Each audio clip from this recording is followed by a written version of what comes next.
industry will play a vital role in the economic development of Suriname.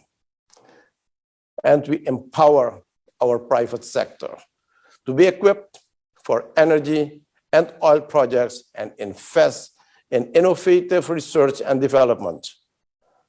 My country is also open to business in upstream, midstream, and downstream oil and gas supply chains, including investment contractors, service providers, and consulting.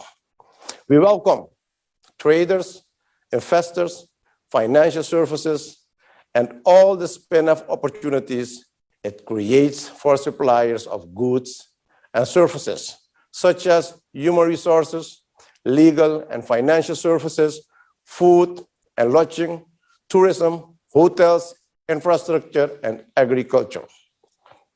Local content must be included. These revenues from the offshore development will enable the government to strengthen and advance the other sectors, promote economic welfare, and help us transition to renewables. Ladies and gentlemen, it has been known for some time that Suriname's soil contains much natural gas and oil. The extraction of Surinamese gas was so far not profitable. However, the war in Ukraine changed the situation, and Surinamese gas can offer a solution. Suriname and Guyana should explore these opportunities together. By developing a joint program, Suriname and Guyana will share expertise and resources, save costs, reduce risk, improve our relation, and develop the border areas in Suriname and Guyana, and to develop shore bases and airports, increase production, and also promote greater transparency and accountability. Exploitation of bauxite in these adjoining areas on both sides of the borders will then also become feasible. This industrial development in West Suriname and East Guyana can catalyze new economic opportunities, and the creation of an economic free zone can be explored. This will create a hub function from the Caribbean region to South America by air and by sea. We must make fundamental decisions for such a strategic energy cooperation between Suriname, Guyana, and Brazil. We bounded our investment ideas by signing a cooperation agreement. The bridge over the Quarantine River and water transportation will open our gates for expansion with our Brazilian neighbors, led by my honorable friend, President Lula da Silva. And cross-border field developments are common throughout the global oil and gas industry.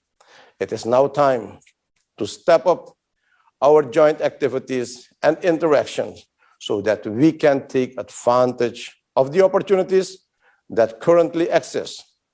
We must bring together all the major public and private sector stakeholders across the entire energy value chain to lead this planet to sustainable development. The government of Suriname is willing to support all stakeholders within the governance framework of our country. Ladies and gentlemen, in conclusion, my government is committed to harnessing energy for development and producing sustainable energy, discovering oil blocks in Suriname, using solar panels and wind energy, and contributing to fighting climate change with clean energy. And I invite you all to join us in this effort and to develop an all-inclusive policy, leaving no one behind. I wish all participants, all my friends, 4 great days of rich deliberation and exchange of ideas, and may all countries and people reap the benefits of this conference. Thank you all And may God bless you.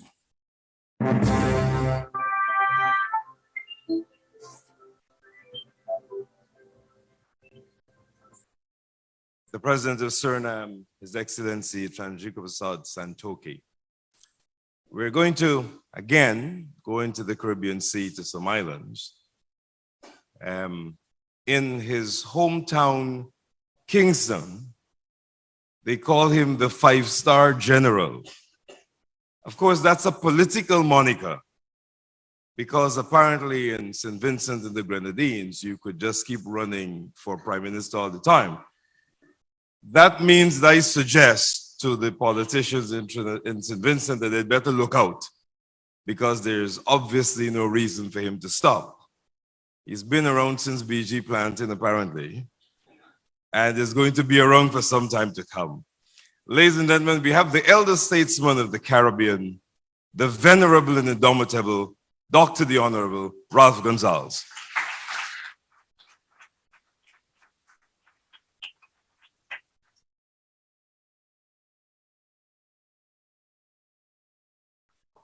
Thank you very much, Mr. Chairman. My dear friend, President of Anali, my brother, Prime Minister Rowley, and Van Duque, former President of the Republic of Colombia, my ancient warrior, Bara Jagdeo, Your Excellencies, distinguished ladies and gentlemen. I, first of all, have to join the chairman in wishing all the ladies a magnificent Valentine's Day. I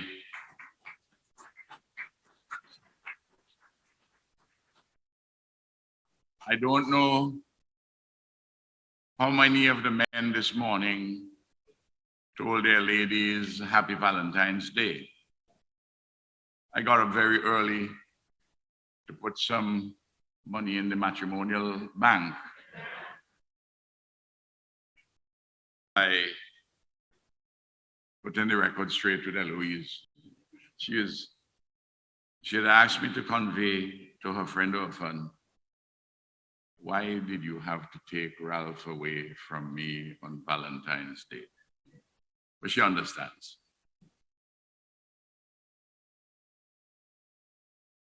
Love is not love, which alters when it alteration finds, nor bends with the remover to remove.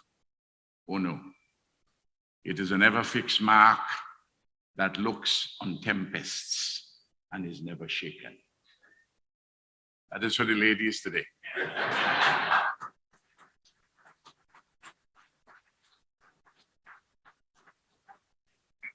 That's not me. That's my very old friend, William Shakespeare, in one of his sonnets. We heard this morning, thus far, 3 excellent presentations. And I'm hoping to add value to the discussion by accepting, adopting everything which has been said and call what has been said my own, so that we can cast in it a little wider, addressing harnessing energy for development. Not just harnessing energy for energy's harnessing sake, but it is to do something. Not only to make our economies grow, but for our societies to develop.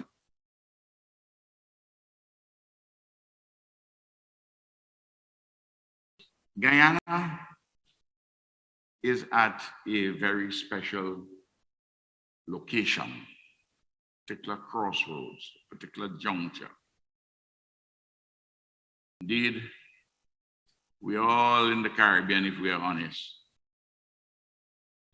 would say, as the psalmist said, the stone that the builder rejected has now become the head cornerstone.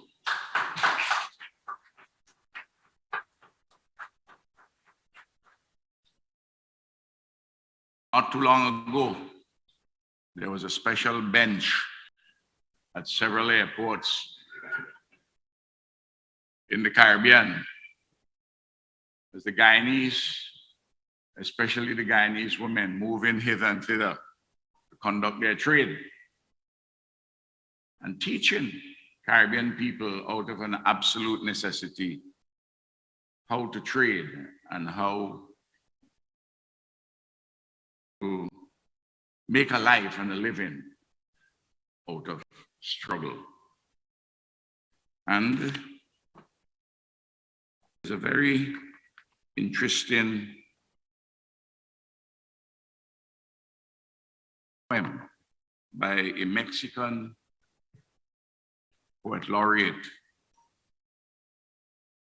Octavio Paz.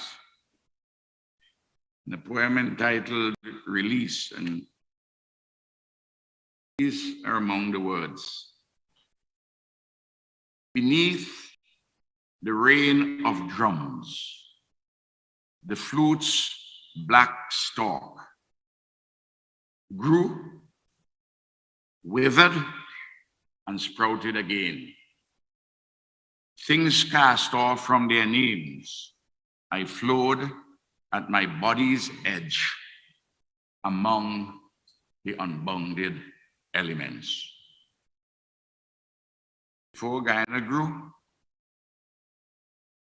people used to come here, including Vincentians and Bajans and Trinidadians and others. And for a while it withered. It is now sprouting again. How is it doing so? The people are flowing at their body's edge, to the extremities of their possibilities, despite limitations, among the unbounded elements, the elements for which there are no boundaries. The only boundaries are those we set ourselves, boundaries of our imagination.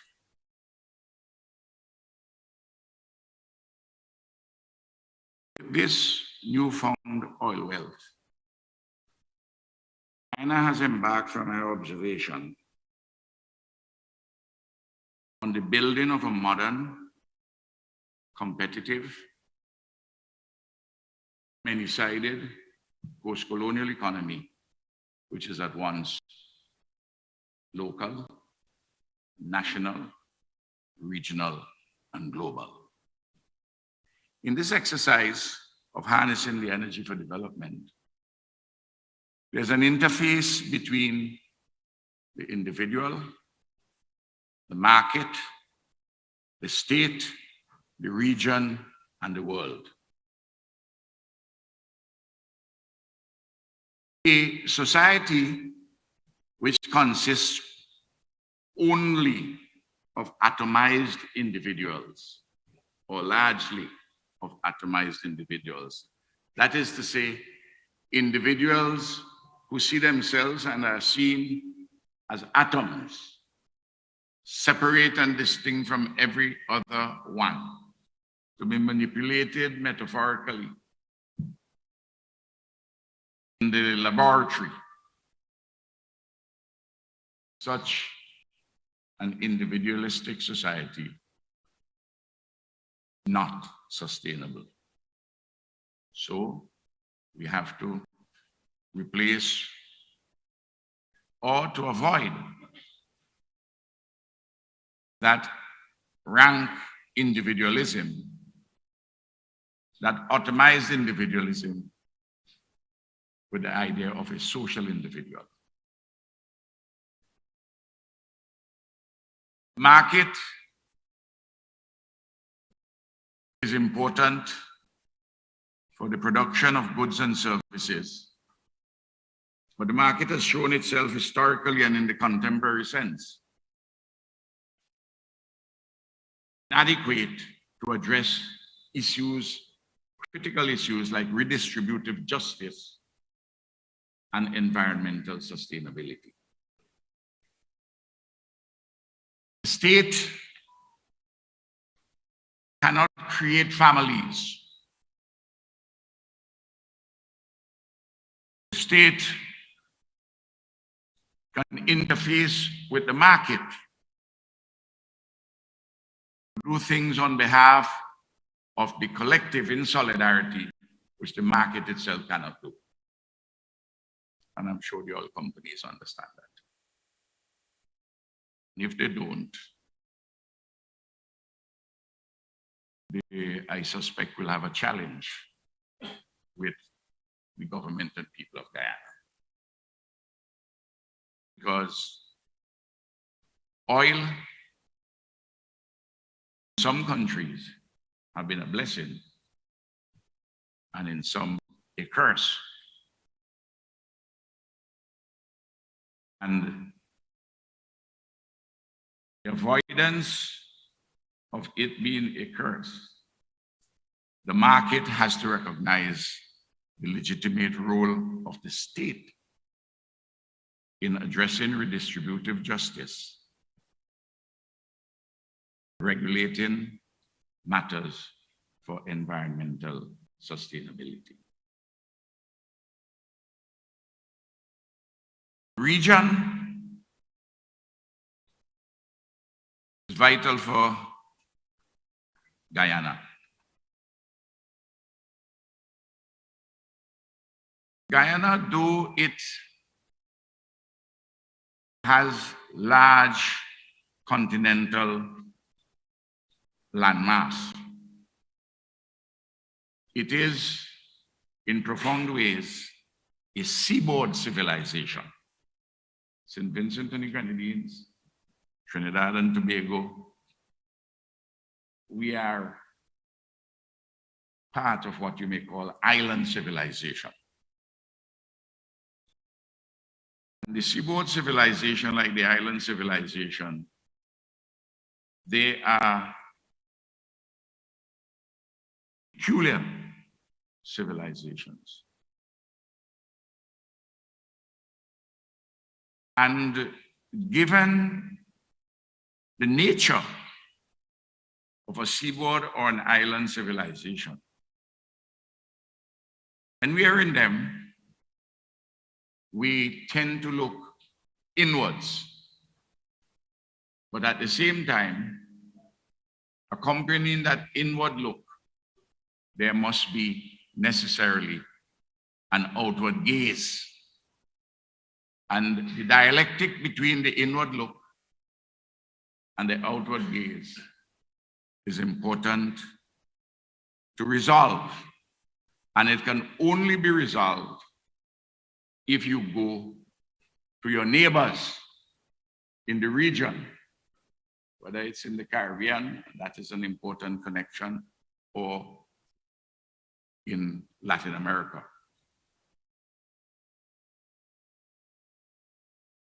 And as Ivan Duque has pointed out,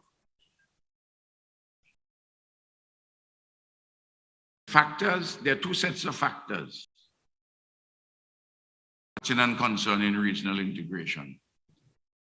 There are those factors which induce us to integration. Things of the moment to create development, jobs, lift our societies. But before what induces us, there are a set of circumstances which predispose us. And those which predispose us are, of course, those arising from our common history, our culture, our geographical closeness, our geographical propinquity. And successive Guyanese governments have made it a centerpiece of public policy for regional integration. And I've seen from this government in Guyana the concept of integration, which is, I believe, one which holds great promise for our region and for Guyana to play an important role in the leadership of that integration movement.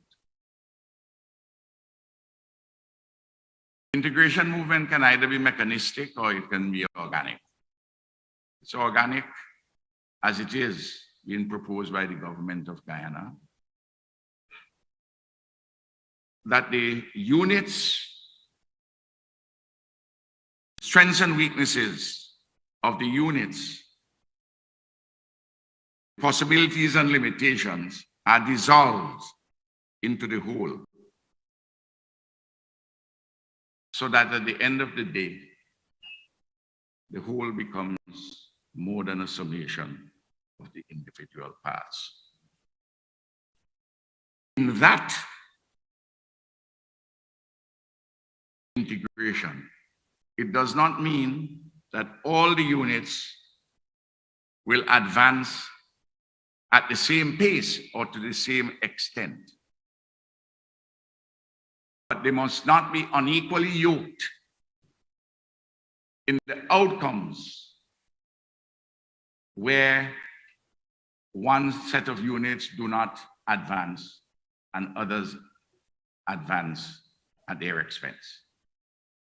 And I think the approach of Guyana, including with the issue of food security, and I'll come to that shortly, and the linkage with development,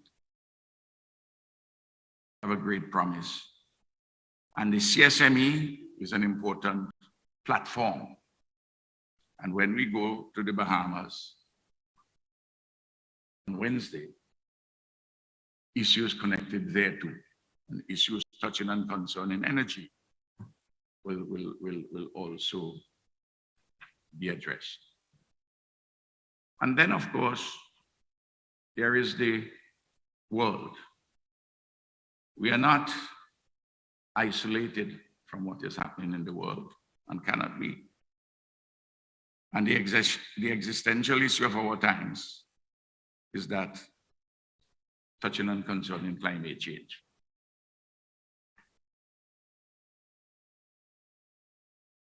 And we talk pretty much all the time about the discussion relating to one international convention, the United Nations Framework Convention on Climate Change. But there are two other companion ones, which we must always pay attention to. Convention on Biodiversity and the International Convention on Desertification, Droughts, and Land Degradation. All of them are connected. Now, the issue of how do we address climate change, very complicated, and how to make the transition. For example, and they have been raised before, and we have to be very straight and upfront with them. Guyana, Trinidad and Tobago, St. Vincent and Grenadines, the Caribbean, we contribute very little to global warming. That's a fact, demonstrated. Countries before have developed on the basis of extracting resources from the region, committed crimes of native genocide and the enslavement of African bodies, imposed indentureship,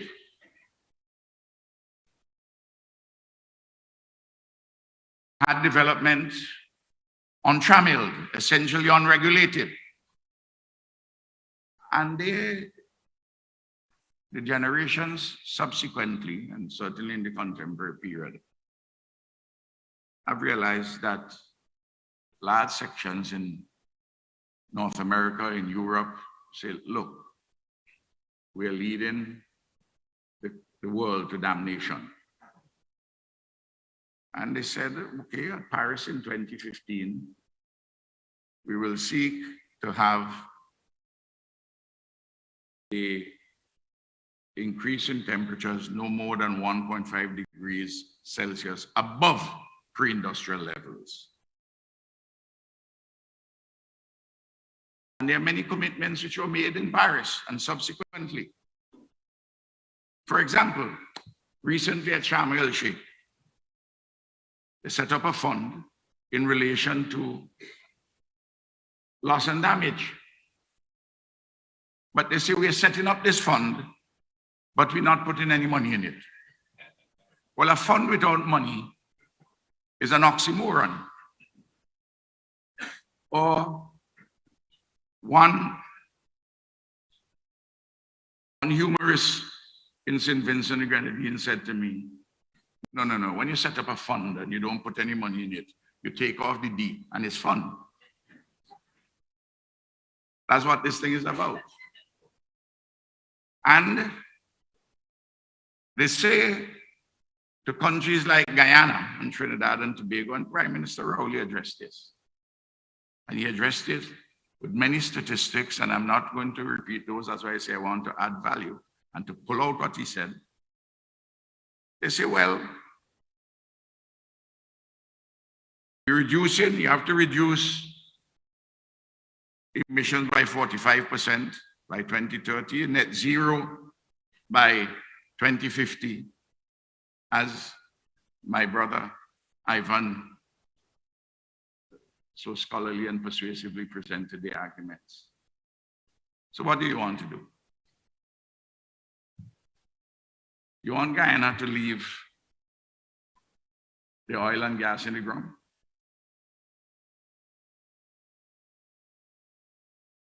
You can't. And at the first moment you have a problem with the war in Ukraine, you start to ramp up your coal. You start to pollute more. You say, well, this is a moment of your necessity.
This is a battle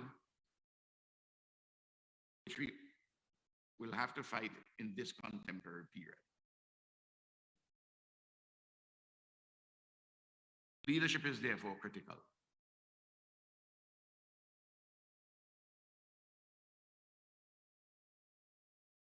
Men and women make history,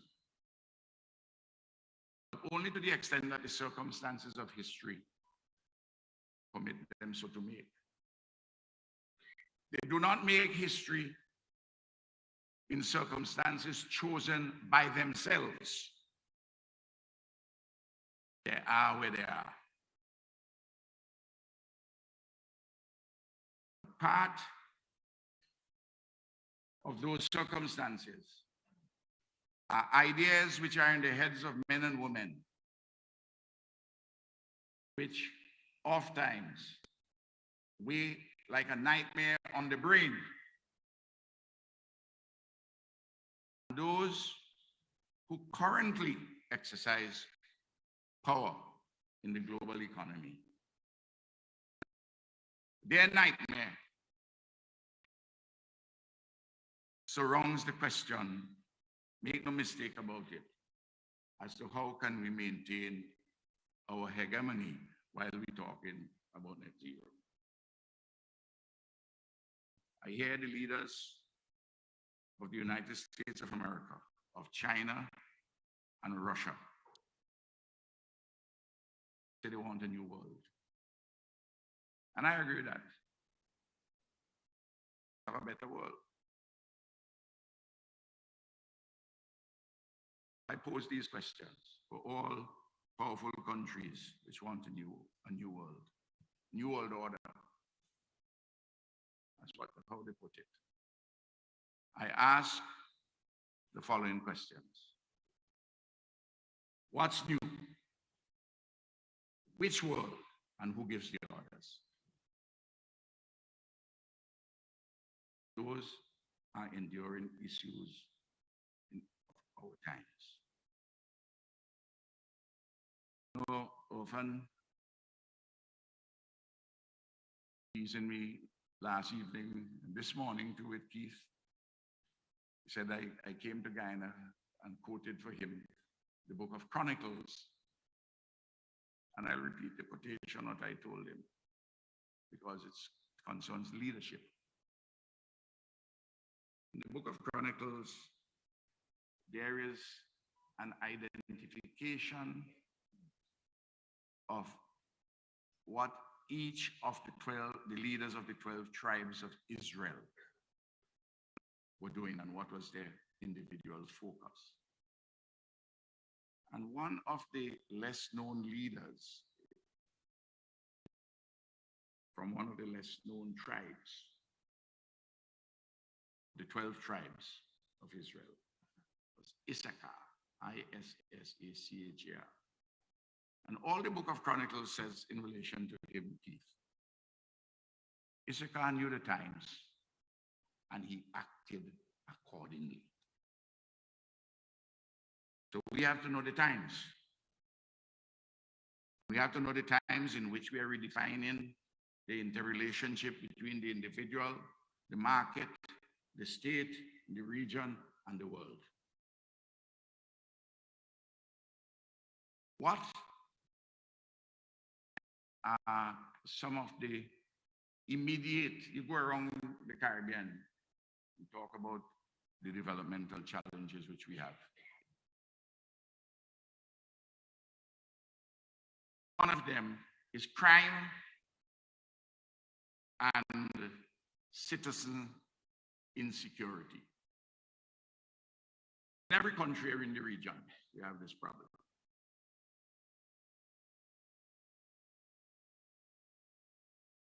How can we harness oil, harness energy to deal with that? Well, it helps to provide resources.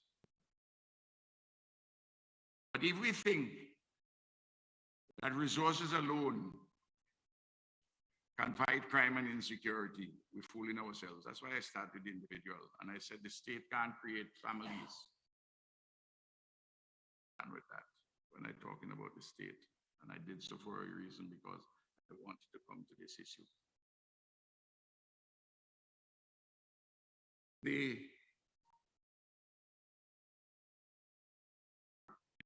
persons who are listening to me in this audience and those further afield, as a family, you can't not inculcate certain values in your children, in the young, in your home.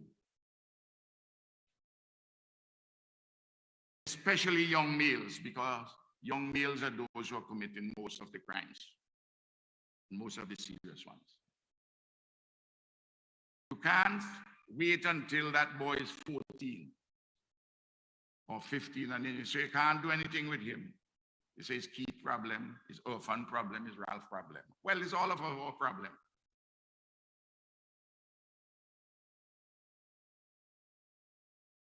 And we need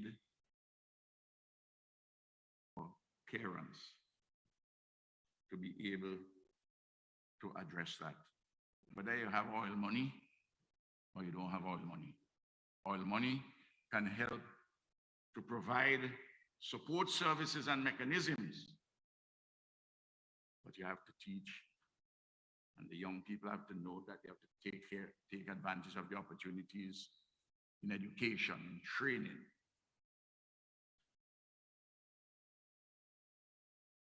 And the mothers and fathers have to understand their own responsibilities there. The state can do certain things, but you can't be an atomized individual and go about your own business. No, it's not going to work. This is why we have to do this frank and honest reassessment as to where we are and where we are going. We must know the times and we must act accordingly. Then, the schools have their role to play. And we are finding a lot of the teachers, by and large, doing a pretty okay job. But a lot of teachers getting a lot of certificates, a lot of degrees, but somehow not building the critical faculties in the students, and they become receptacles for facts rather than critical minds receiving and transmitting universal culture, but with a Caribbean particularity. And we have good tried and tested values in our civilization, our Caribbean civilization. And then the United States of America, we don't produce the guns, we don't produce the bullets. Government of Trinidad and Tobago, led at the United Nations for the acceptance of a treaty, and there's a treaty which we all sign on arms. Government of St. Vincent and Grenadines assisted the government of Trinidad and Tobago to prevent or reduce the export of arms. Small arms, but also small arms they find also as the A-40s and the M16s. It hasn't seen the flow of the US Senate because of their love for arms in the United States of America. We have to address that as part of our interface with the world. That's one of our developmental issues. How are we going to control serious crime in our region? The oil money will help us to buy more police equipment, train them better, give them more vehicles, more police officers, all of that. But police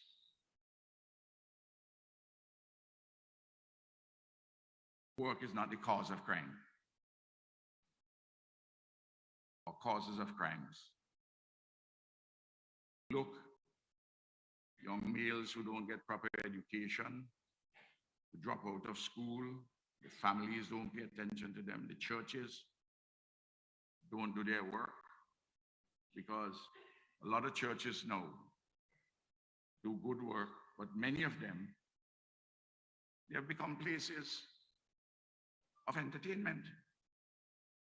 How many times you don't hear them shouting, church, make some noise. I hear that when I go to listen to a Marshall Montano concert. And then a little after, they will say, as an afterthought, make some noise with the Lord. We have a number of things. The oil money can help us to fix certain things and to provide the infrastructure and the support services. But if all the oil money going to do is to make us buy more cars from Japan, buy them very cheap, so we clog up the roads, because Japan has decided that by the year 2030, most of their vehicles are going to be either electrical vehicles or hybrid vehicles. So they're dumping their second-hand vehicles very cheaply. In Trinidad, in Guyana, in St. Vincent, in Colombia. That's an issue. That's an energy issue too. But we have to handle that with our population. And if you dare to say that you put in some restrictions on competitive political system, you get the blowback. Keith don't want poor people to buy a car. He drive a big one, so he's prime minister. That's where the parochial discussion takes place. That's a developmental issue. So I want to bring us to some real things.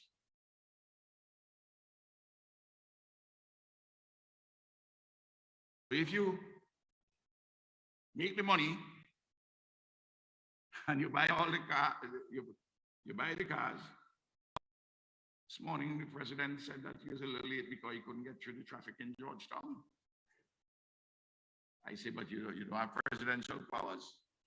Clear the traffic and be on time. Of course, he's a very accommodating president, so he'd prefer to wait in the queue with everybody else.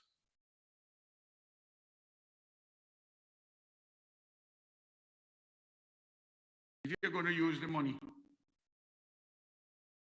to import a lot of things which are useless, and food, which is making us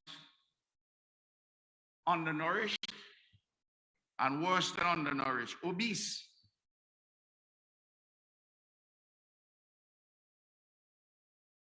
In the Caribbean, the report has just come out. In Latin America and the Caribbean, food security and nutrition. I want everybody to read it. It says, throughout the Caribbean and Latin America, there has been a slippage because of COVID and climate change issues concerning undernourishment. A few more people, percentage here or two more undernourished. But the real problem is obesity, including child obesity. So we get the equipment to deal with cardiac arrest. We get all the experts to deal with these matters. But we eating too much food and we eating the wrong type of food. But close down a KFC. Restricted.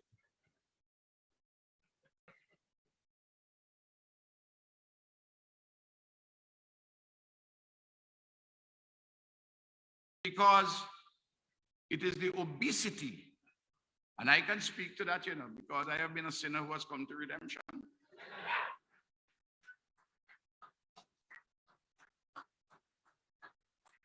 And it is better to have a sinner who has come to redemption speak to this issue than who by nature is self-righteous on the subject. A self-righteous person can't persuade the sinners. But he who has sinned and come to redemption is always a better evangelist.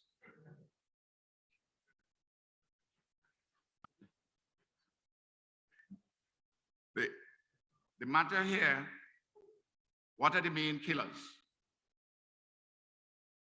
When you see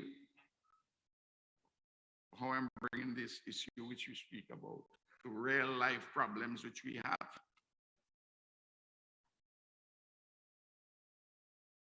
this region,